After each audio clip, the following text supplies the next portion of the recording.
अजीजन बोली, क्या कहती हो? इस बार बहू को ही दांव पर लगा दिया, कुछ भी नहीं सोचा। मधुबनी बोली, हम तवायफे इतना सोचने लगी तो दुनिया के कोठे ना बंद हो जाएंगे। अजीजन बोली, सही कहती हो मधुबनी।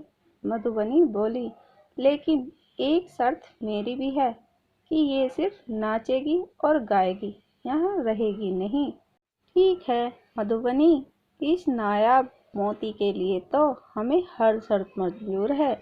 अजीजन ने पूछा, वैसे इसका नाम क्या है? मधुबनी बोली, इसका नाम महुआ है। तुम ही सब कुछ बोलोगी, जरा हमें भी तो इस हूर की आवाज़ सुनने का मौका दो, नहीं तो कैसे पता चलेगा हमें कि ये गाती भी है। जी मेरा नाम महुआ है। आवाज़ तो बहुत ही सुरीली है तेरी, माशाअल्लाह। और आज से तेरा नाम महुआ नहीं, मोतीबाई होगा। तुम्हें कोई ऐतराज तो नहीं? मधुबनी बोली, ऐतराज कैसा अजीजन?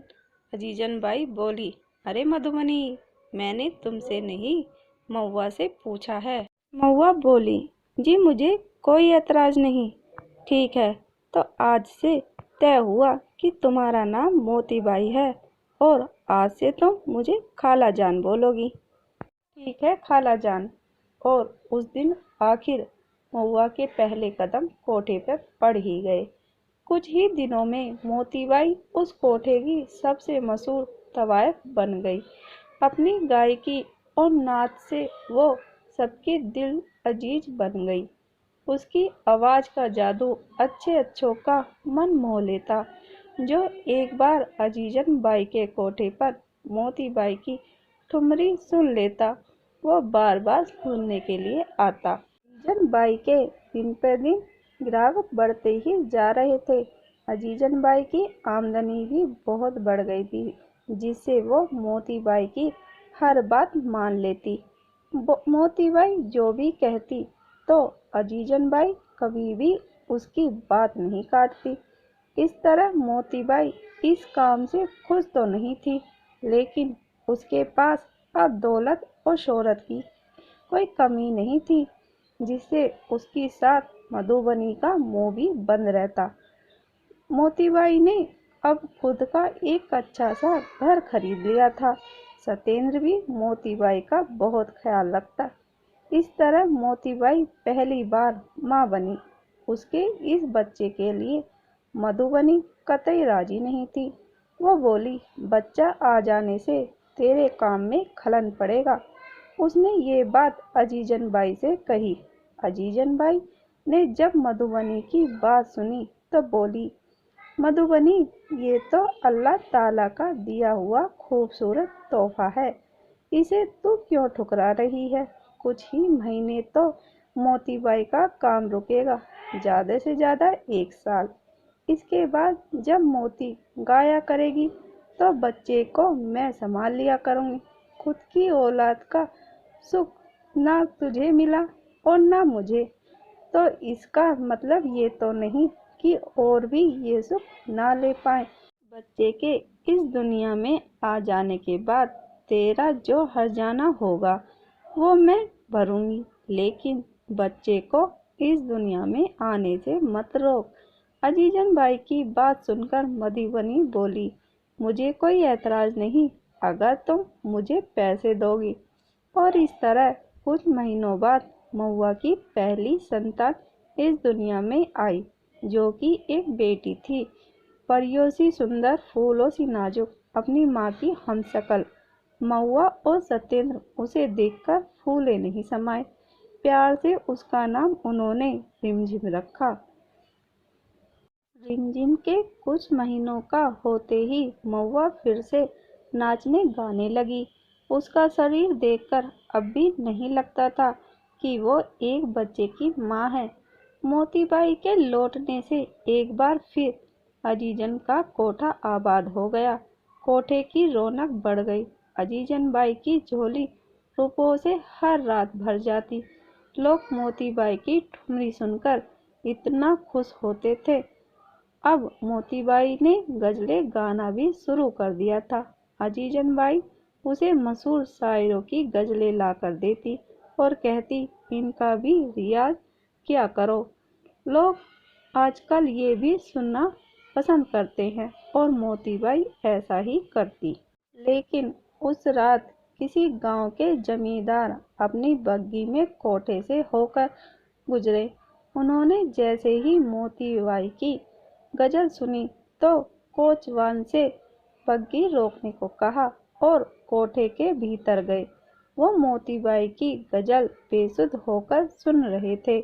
जब गजल खत्म हुई तो सबके जाने के बाद वे बोल पड़े, क्या गला पाया है आपने? कसम से कहते हैं कि ये नजाकत, ये गाने की अदा हमने आज तक किसी में नहीं देखी। अपनी जिंदगी में हमने बहुत गाने वाली सुनी है, लेकिन मोहतरमा आप जैसी गायकी आज पहली बार सुनी।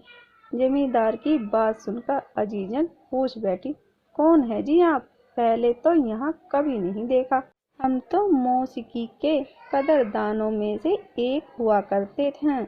जमींदार प्रभात सिंह हैं हम। वो जमींदार बोले, अच्छा हुजूर, आइए तशरीफ रखिए। आप जैसे कदरदानों की तो हमें भी बहुत कदर रहती है। अजीजन बाई बोली। जमींदार साहब बोले, इन मोहतरमा की आवाज़ का जादू हमें यहाँ खींच लाया। माशाअल्लाह, जितना अच्छा गला पाया है, सूरत भी खुदा ने वैसी ही बख्शी है। अजीजन बाई बोली, जी जमींदार साहब, आपकी निगाहों पर जरा काबू रखिए। जमींदार बोले, जी मैं तो फनकार की तारीफ कर रहा हूँ। जी बस यहाँ आए हैं तो हद में भी रहना सीख लीजिए। अजीजन ने कहा, मोहतरमा मैं अपनी हद में ही हूँ। किसी के फन की तारीफ करना गुस्ताखी तो नहीं? जी बिल्कुल नहीं, फन की तारीफ गुस्ताखी नहीं, लेकिन यहाँ पर फनकार की तारीफ करना गुस्ताखी मानी जाती है। ओ समझा। तो अगर मैंने अपनी हद पार की हो तो गुस्ताखी माफ। अब इस गुस्ताख से ऐसी गुस्ताखी कभी ना होगी। मुझे आपसे ऐसी ही उम्मीद है। अजीजन बाई ने कहा, मैं वादा करता हूँ आपकी ये उम्मीद कभी ना टूटेगी। इस मौसीकी के आशिक को इन मोहतरमा की गायकी बहुत ही पसंद आई, तो क्या कभी कभी हम इनकी गायकी सुनने आ सकते हैं? अजीजन बाई बोली, जी जरूर, कभी कभी क्या, रोजाना तशरीफ रखिए। जी हम सब समझ गए, अभी चलते हैं। हवेली पर हमारी बेगम इंतजार करती होंगी। माफ़ कीजिए, एक बात पूछना चाह रही थी, अगर ऐतराज़ ना हो तो? जी पूछिए। भला हमें क्यों ऐतराज़ होने लगा? वो ये कि उर्दू पर आपकी पकड़ बहुत अच्छी है। जी वो इसलिए कि हम शायर हैं, और जो गज़ल अभी ये मोहतरमा गा रही थी वो हमारी ही लिखी हुई है, लेकिन वो तो किसी बेनाम शायर ने लिखी है। इतने में मोतीबाई बोल पड़ी, जी हम जमींदार होकर अपनी गज़लों की छिपी किताब में अगर ये नाम डालें कि शायर जमींदार प्रभात सिंह, तो कितना भद्दा लगेगा। ये सुनकर सब हंस पड़े। जीजन बोली, आप बहुत ही दिलचस्प इंसान हैं। जी तो हम चलते हैं, फिर कभी मुलाकात होगी। और इतना कहकर जमींदार प्रभात सिंह चले गए।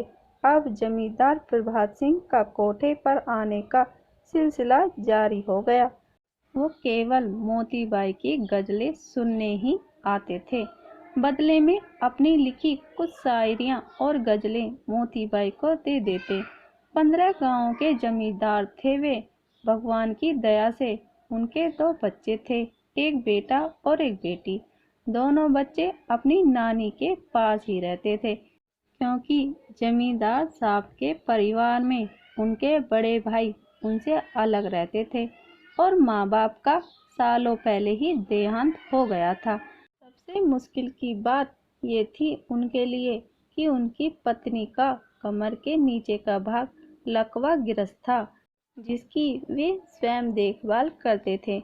चंद्रिका से उन्होंने प्रेम विवाह किया था। 2 बच्चों के जन्म के बाद जिंदगी अच्छी खासी चल रही थी। एकाएक न जाने किसकी नज़र लग गई और सालों से चंद्रिका बिस्तर में ही पड़ी हैं। बच्चों की देखभाल प्रभात सिंह करने थे, इसलिए उन्हें ननिहाल भेज दिया। चंद्रिका ने कई बार उनसे दूसरा ब्याह करने को कहा तो प्रभात सिंह ने ये कहकर मना कर दिया कि अगर मैं तुम्हारी जगह होता तो तुम क्या करती। प्रभात सिंह का जवाब सुनकर फिर चंद्रिका कुछ न कहती, इसलिए प्रभात सिंह अपना मन बहलाने के लिए शायरियाँ लिखने लगे। उनकी लिखी शायरियाँ मशहूर होती गई और उन्हें मुशायरों में भी बुलाया जाने लगा। वो अपनी जिंदगी से उदास जरूर थे लेकिन दुखी नहीं थे। जब कोई उनसे चंद्रिका के बारे में कुछ कहता तो वे कहते कि मैं तो केवल उसका ख्याल ही रख रहा हूँ, लेकिन जो सालों से करवट लेने के लिए भी लाचार है उसका क्या। उसके दिल से पूछो कि एक ही बिस्तर पर, एक ही कमरे में, एक ही छत को निहारना कितना मुश्किल होता है। मैं तो सारे काम खुद कर सकता हूँ, लेकिन उससे पूछो कि वो खुद से पानी भी नहीं पी सकती। उसको उसको इस तरह अधर में छोड़ना नाइंसाफी होगी। मैं खुद से कैसे नजरें मिलाऊंगा अगर मैंने उसे धोखा दिया तो। वे कोठे आते तो मोतीबाई से कुछ देर बात जरूर करते। इससे अजीजन को तो कोई एतराज ना था, लेकिन मधुबनी को था। उसने एक दिन सतेंद्र के कान भर दिए कि तेरी बीवी का उस जमींदार से इतना मेल जोल अच्छा नहीं, बहुत पैसे वाला है वो। अगर उसने अजीजन बाई से उसे खरीद लिया तो क्या करेगा तू। मधुबनी की बात सुनकर सतेंद्र का माथा ठनक गया और वो एक दिन जमींदार का पता ठिकाना पूछते पूछते उसकी हवेली पहुंच गया। प्रभात सिंह बोले, आओ मियाँ, कहो कैसे आना हुआ, कोई पैगाम लाए हो क्या। जी नहीं, मैं तो हिसाब किताब चुकता करने आया था। सतेंद्र बोला, क्यों मियाँ, ऐसा भी क्या हो गया। प्रभात सिंह जी ने पूछा, मुझे अपनी बीवी से आपकी नज़दीकियां बर्दाश्त नहीं हो रही। सतेंद्र गुस्से में बोला, इस मामले में आप कोई सफाई पेश करेंगे। प्रभात सिंह बोले, बरखुरदार, आप तो खामे नाराज होते हैं। सतेंद्र बोला, जी मुझे मेरे सवाल का जवाब दीजिए, सच कहूँ या झूठ। सच ही कहिए। प्रभात सिंह बोले, मोतीबाई मेरी छोटी बहन की तरह है। मेरी नज़रें और लोगों की तरह उस पर नहीं उठती। मैं सिर्फ अपना मन हल्का करने के लिए कोठे पर उसका गाना सुनने जाता हूँ। मेरा मोतीबाई के साथ केवल इंसानियत का नाता है। तुम्हें ये मंजूर नहीं तो ठीक है। क्यों, आपके पास तो बहुत दौलत है। आप तो दौलत से हर सुख खरीद सकते हैं, फिर आपको कोठे पर जाने की क्या जरूरत। चलो तुम्हें कुछ दिखाता हूँ। और ये कहकर प्रभात सिंह सतेंद्र को अपनी पत्नी चंद्रिका के कमरे की खिड़की के पास ले जाकर बोले, उसे देख रहे हो, मेरी पत्नी चंद्रिका है। सालों हो गए कमर के नीचे लकवा गिरफ्त है। उसकी घुटन, उसकी तड़प, उसकी लाचारी, उसकी उलझन को केवल मैं ही समझ सकता हूँ और कोई नहीं। उसकी आत्मा कैसे तड़प रही होगी मुक्त होने के लिए, उसके अलावा मैं ही इस बात को समझ सकता हूँ। चाहता तो कर लेता दूसरा ब्याह, नहीं किया। कारण जानते हो क्या है? कि मैं उससे अब भी प्रेम करता हूँ। उसे बीच मझधार में कैसे छोड़ दूँ, क्योंकि मेरा प्रेम उथला नहीं, गहरा है। तुम प्रेम की गहराई को समझते होते ना तो मोतीबाई कभी भी कोठे पर न दिखाई देती। इसलिए आज के बाद भाई बहन के रिश्ते पर उंगली मत उठाना। सतेंद्र बोला, जी मुझे माफ कर दीजिए, आपको समझने में मुझसे बहुत बड़ी भूल होगी। प्रभात सिंह बोले, कोई बात नहीं बरखुरदार, गलतियां हो जाती हैं। और उस दिन सतेंद्र प्रभात सिंह की हवेली से अपने मन का महल धोकर वापस आ गया। इसके बाद फिर कभी भी सत्येंद्र ने मोतीबाई पर शक नहीं किया। उसे प्रभा सिंह की बात अच्छी तरह समझ में आ गई कि प्रेम उथला नहीं गहरा होना चाहिए। अब मधुबनी कुछ भी कहती रहती और सत्येंद्र उसकी एक न सुनता। इसी तरह जिंदगी के 2 साल और गुजर गए। वक्त ने करवट ली और एक बार फिर मोतीबाई की गोद हरी हुई। इस तरह उसने एक बार फिर से एक और बेटी को जन्म दिया। उसका नाम मोतीबाई ने मिट्ठू रखा। 2 बेटियों को देखकर मधुबनी की नीयत खराब होने लगी। वो इन लड़कियों को भी कोठे पर बिठाने के सपने देखने लगी। अब उसके मन में मोतीबाई के लिए स्वार्थी प्रेम उमड़ने लगा था। वो बच्चियों का खूब ख्याल रखने लगी और मोतीबाई का भी। मोतीबाई सोचती थी कि शायद उम्र का तकाजा है, अब मधुबनी में सुधार आ रहा है। शायद इस उम्र में वो अपने आप को सुधारना चाह रही हो, लेकिन यहाँ मामला तो कुछ और ही था। मधुबनी का इरादा क्या है, ये मोतीबाई नहीं समझ पाई। समय रेत की तरह मुट्ठी से निकलता जा रहा था। रिमझिम और मिट्ठू धीरे धीरे बड़ी हो रही थी और स्कूल जाने लगी थी। रिमझिम 7 साल की हो रही थी और मिट्ठू 5 साल की। इधर प्रभा सिंह जी की पत्नी चंद्रिका भी एक दिन जिंदगी से मुंह मोड़कर चली गई। आखिर और कितने साल तक वो मौत से लड़ती। प्रभा सिंह जी के बच्चे भी अब बड़े हो चले थे और अब चंद्रिका को जाने से उनकी जिम्मेदारियां भी कम हो गई थी। अकेली हवेली में उनको घुटन होने लगी थी, इसलिए उन्होंने अब अपने बच्चों को ननिहाल से बुला लिया था। बच्चों को कहीं कुछ बुरा न लगे, इस वजह से उन्होंने अब अजीजन बाई के कोठे पर जाना भी बंद कर दिया था। लेकिन उन्होंने शायरी लिखना नहीं छोड़ा था। जब भी कोई नई गजल लिखते तो नौकर के हाथ अजीजन बाई के कोठे पर भिजवा देते। बदले में मोतीबाई शुक्रिया अदा का खत भिजवा देती। इधर बच्चियों का स्कूल जाना देखकर मधुबनी के कलेजे पर सांप लौटते। मधुबनी को दोनों लड़कियों का पढ़ना बिल्कुल भी पसंद नहीं था, लेकिन सत्येंद्र के आगे उसकी एक न चलती। इसी तरह एक दिन रिमझिम स्कूल से आई तो चुपचाप जाकर अपने कमरे में रोने लगी और किसी से कुछ भी नहीं कहा। जब मोती उसे बुलाने आई तो उसे रोता हुआ देखकर पूछ बैठी कि क्या हुआ, दूर रहो मुझसे, मुझे हाथ मत लगाना, रिमझिम बोली। रिमझिम की बात सुनकर मोतीबाई को झटका सा लगा और पूछ बैठी, लेकिन क्यों? रिमझिम बोली, मेरी स्कूल के बच्चे कहते हैं कि तुम्हारी माँ गंदी है, हम तुमसे दोस्ती नहीं करेंगे, हम लोगों की माँ ने मना किया है।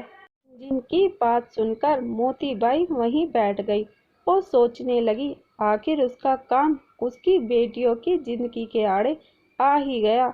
बड़ी हिम्मत करके वो रिमझिम से बोली, चुप हो जाओ, मैं तुम्हारा नाम किसी और स्कूल में लिखवा दूंगी, जहाँ तुमसे सभी बात करेंगे।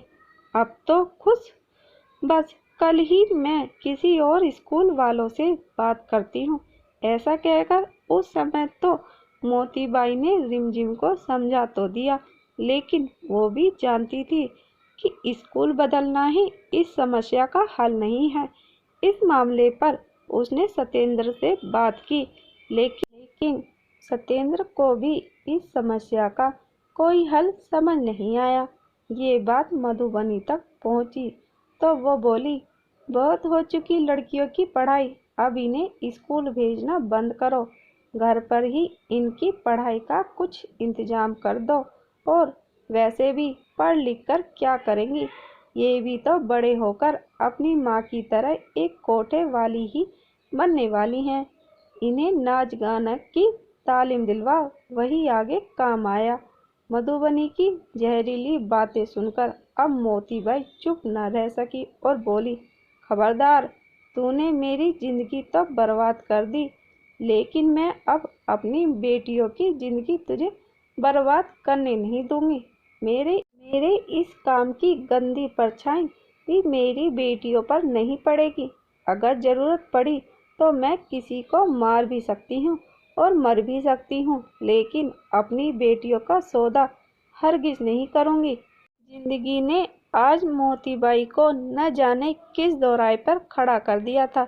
अगर स्कूल भी बदला जाता तो उसकी बदनामी वहाँ भी तो पहुँच जाती। कुछ भी हो जाए, उसकी बेटियां कोठे पर नहीं बैठेंगी, ये उसने ठान लिया था। और एक रात उसने अपने दिल पर पत्थर रखकर दूध के गिलास में धतूरे के बीज पीसकर पिला दिए। आधी रात गए दोनों बच्चियां इस जहर को सहन नहीं पाई और उन्हें उल्टियां शुरू होने लगी। एक दो उल्टी के बाद भी जब उल्टियां नहीं रुकी तो सत्येंद्र घबरा गया। अब तो उनके पास मोटर थी, इसलिए मोटर में दोनों बच्चियों को डाला और डॉक्टर के पास चल पड़ा। डॉक्टर ने इलाज शुरू किया। तब डॉक्टर ने कहा कि बच्चियों को कुछ जहरीली चीजें दी गई हैं। शुक्र कीजिए कि जहर खाने के कुछ देर बाद उल्टियाँ शुरू हो गई, इसलिए मेरा काम आसान हो गया। अगर उल्टियाँ ना होती तो आप इन्हें मेरे पास भी ना लाते और इन्हें बचाना नामुमकिन था। सुबह तक इन्हें होश आ जाएगा। अब वे खतरे से बाहर हैं।